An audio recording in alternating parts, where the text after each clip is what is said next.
What is up? I love basketball TV. It's Coach Ryan Razooky, and today we're going to be looking at the floater, teardrop, runner, or big man killer.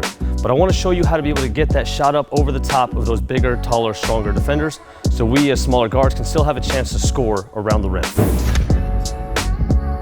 Now the first one we're going to look at is just our normal two-step floater, the same as a two-step layup. On right hand, bounce, 1, 2, and soft touch on the floater. Now the difference with the floater is you don't necessarily want to snap the wrist all the way, just because you want to have, you're running so far forward and so fast forward that you want to get that soft touch and kind of push it with the palm. Of course you're going to have good control, but release here. There are times when yes, you're going to need that little snap just depending on where you're going on the floor. But now as we get into this one, we're going to get that nice high push to get that ball up and over the defense. So if I'm coming down this way, I'm dribble, 1, 2, and then get that nice soft push over the top so we can get a good arc and let that ball drop to the hoop. Now our next one's gonna be our one-step floater. So as I drive, instead of going dribble, 1, 2, shot, I wanna get even quicker and even faster on that finish on bounce, 1, and I'm up. So I'm gonna go right hand, right foot on that finish, even faster than before. And you see a lot of elite guards be able to have this nice 1, 2 finish and also have a clean 1. CJ McCollum, one of the best and most skilled players in the game, is so good off of either foot. In fact, he's pretty good with both hands. Today we'll focus mostly on just the dominant hand for floaters, but of course you can always work on both hands with these things. Now our next one was probably Dwayne Wade's favorite, but he has a Euro step floater where he is going to attack 1, and if he doesn't beat you on that second step, on that Euro step, he can still find a way to score. And this is the beauty of understanding what a secondary read is. So when I drive and get to my defense, my first reaction here is going to be, okay, I'm going to go and Euro step.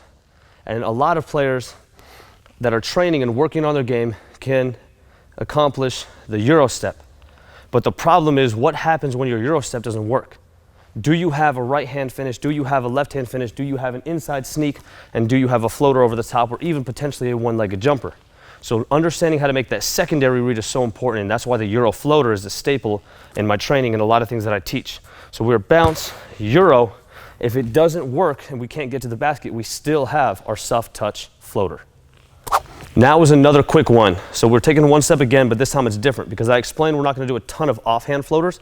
So let's say I'm left hand bounce. I'm bounce, 1 step, and I get that right hand floater up as quick as possible. But this time, because it was a left hand bounce, my 1 step is going to end up allowing me to get up with the right knee up and the right hand. So I'm going to be jumping off the left foot. So I'm here, bounce, boom, quickly switch hands and get up on that floater. Of course, you can add a bump to it where I'm bump, 1 step, and float. McCollum, amazing at this. Conley, incredible at this. Bump, 1 step, and float. Now we have our 2-foot floater. Derrick Rose, Conley again, some of the best at this one. But the difference with our 2-foot floater is going to be a small detail, small little nuance that happens with our jump stop. And so when we get into a jump shot, I want to bounce, boom, 1, 2. Inside foot and then outside foot. So looking at it going to the basket, if I'm going right hand, I'm going to bounce left, right with the inside foot and then the outside foot. But when shooting a 2-foot floater, I'm going to get into a jump stop, and actually I'm going to land the opposite direction to carry my hips and my momentum through into my shot. This is very, very advanced, and you have to pay attention to these details if you want to do it right. So I'm right hand, jump stop, right left on the landing, and then float it. I'm here, dribble, jump stop, right left into that floater. And since I picked the ball up in the air, absolutely okay. I cannot do this. Travel, but I can do this. And the difference is the fact that I could still dribble. So I could go and just dribble again. But since I pick it up, then I'll go ahead and take my 1, 2. But I'm bounce, 1, 2, soft touch, little pat, pat, and then I'm up. Beautiful, easy touch. Again, you can bump with this one. I can hit my defender, boom, 1, 2, and then go up. So we put together a drill to allow you to work on all of these different floaters. So I'm going to show you exactly how to get into it and exactly how you should be doing it. But we're going to start at the top of the key, hit our defender with a double move, and attack the basket. First, we're going to go straight into our 1, 2 floater. Next, we're going to attack and go 1 step, right hand, right foot.